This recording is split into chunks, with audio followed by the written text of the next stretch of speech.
What if I told you that you could call a $75 bet, lose the hand, and still have made money?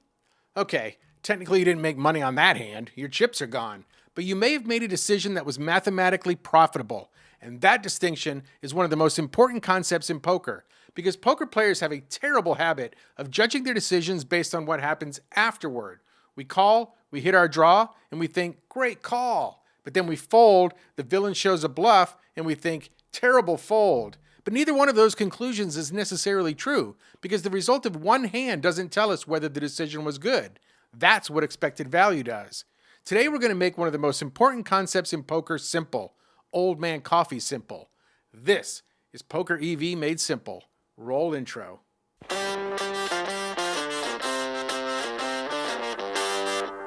Hi everyone, I'm Old Man Chris, and this is GTO for OMC. I'm bringing you along on my journey to learn game theory optimal poker concepts and simplify them for real players, beginners, recreationals, and old man coffee players just like me. Let's incorporate these concepts into our game so we can crush cash games and run deep in tournaments. Today we're talking about expected value. And don't worry, we're not turning this into a math class, because the basic idea behind EV is actually very simple. Expected value asks, if I can make this exact same decision over and over again, how much, on average, would I expect to win or lose? That's it. And once you start thinking this way, you stop asking, did I win the hand? And start asking, did I make a profitable decision? Those are very different questions, and why you will often hear the following poker advice. Don't be results-oriented. Let's start with a very simple non-poker example. Suppose I offer you a coin flip. Heads, you pay me $100. Tails, I pay you $200. Would you take that bet? Hopefully the answer is yes. You're going to lose half the time, but that doesn't matter because the amount you win when you're right is twice as large as the amount you lose when you're wrong. Let's calculate it. Half the time you win $200. 50% times 200 equals 100. Half the time you lose $100. 50% times 100 equals 50. So your expected value is 100 minus 50, or positive $50. So the EV equals plus 50 per flip. That doesn't mean you're going to win $50 every time. You can't. On any individual flip, you're either winning 200 or losing 100. But if someone offered you this bet 1,000 times, you'd want to take it every single time. And that is the mindset we need in poker. A profitable decision doesn't need to win this time. It just needs to make money if we could repeat it over and over again. Now let's put this into a poker hand. The pot is 100. The villain bets $75. You have to decide whether to call 75. Based on the villain's range, you estimate that your hand will win about 35% of the time. Let's calculate the EV. If you call and win, you win the existing $100 pot plus the villain's $75 bet. So your profit is $175. If you call and lose, you lose your $75 call. So we have two possible outcomes. 35% of the time we win $175. 35% times 175 equals 6125. 65% of the time we lose 75. 65% times 75 equals 4875. Now subtract 6125 minus 4875 and we get a positive 1250. The EV of the call is plus 1250. That means every time we could magically repeat this exact situation, our call would be worth about $12.50 to us. Now here's the important part. Suppose we call and the villain turns over the winning hand. We lose $75. Was the call wrong? No. It was still a positive EV decision. We simply landed on the losing side of a profitable gamble. And honestly, this is where poker can really mess with your head. Now I know that performing this calculation in your head, at the table, with the action on you, isn't really feasible, especially for us OMCs whose synapses aren't firing like they used to. That was a lot, but stay with me. Don't click off this video yet. We need the framework and an understanding of EV in order to incorporate it into our game easily and effectively. So now we need to compare the call with our other option, folding. From this point forward, the EV of folding is 0. That's a pretty easy calculation, even for us OMCs. You don't win anything, but you don't put another dollar into the pot either. And here's an important point. Any money you've already put into the hand is irrelevant. It's gone. Poker players sometimes say, but old man Chris, I've already got 150 invested in this pot. It doesn't matter. That money isn't yours anymore. The only question is, what should I do with the next dollar? So, in our example, folding is worth 0, calling is worth $12.50. Calling is obviously better. Not because we know we're going to win, We don't. It's because we're choosing 1250 EV instead of 0 EV. Poker is a game of choosing the most profitable option available. And this leads to something I think is incredibly important for recreational players. Not every mistake matters equally. Suppose you have a very close river decision. Calling is worth a positive $2 EV. Folding's worth 0. Technically, calling is better, but you're talking about a difference of $2. Now consider another hand. Calling is worth a negative 80.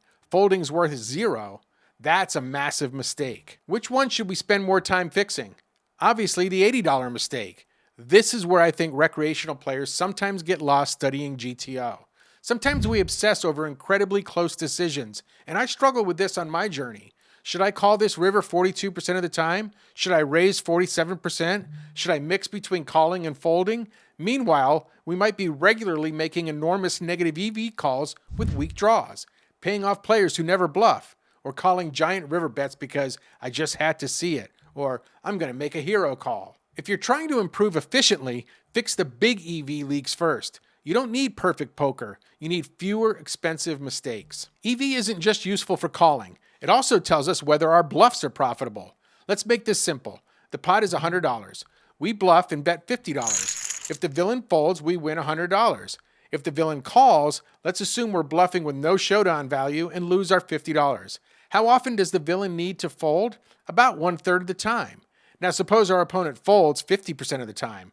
Half the time we win 100, that's worth plus 50. Half the time we lose our $50 bluff, that's minus 25. Our overall EV is positive 25. That's a good bluff. Now imagine the exact same hand, the exact same board, the exact same $50 bet, but this opponent only folds 10% of the time. 10% of the time we win 100. That's plus $10. 90% of the time we lose 50. That's minus $45. Overall, negative $35. Terrible bluff. Same cards, same bet, different opponent, different EV. And this illustrates something incredibly important. A bluff isn't profitable just because it's a good bluffing hand.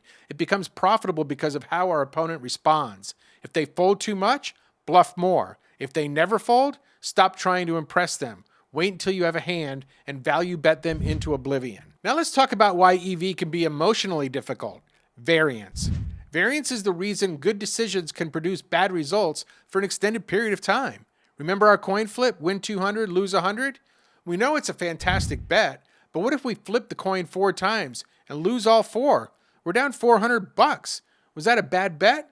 No, we were unlucky. But now imagine doing it 10,000 times. Eventually, the mathematical advantage becomes extremely difficult for luck to overcome. Poker works the same way. You can make a positive EV call and lose, a positive EV bluff and get called, a positive EV shove and get sucked out on.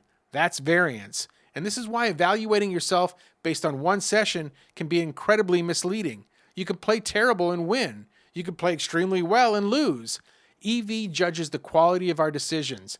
Variance determines what happens in the short run, and understanding the difference between those two things is important. So do I expect you to sit at a poker table calculating 35% times 175 minus 65% times 75? No, I'm certainly not doing that every hand, but that's not really the point. The point is learning how profitable poker decisions work. So here's the OMC shortcut. Whenever you're faced with a difficult decision, ask, if I could repeat this exact decision 1,000 times, would I want to? Would I want to make this call 1,000 times? Would I want to make this bluff 1,000 times? Would I want to chase this draw 1,000 times at this price?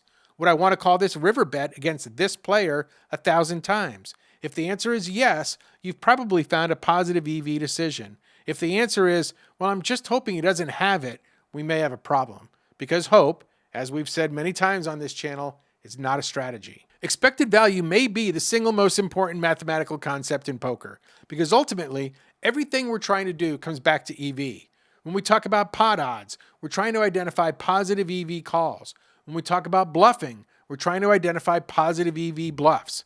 When we talk about exploiting opponents, we're trying to find decisions that earn more EV because of the mistakes they are making.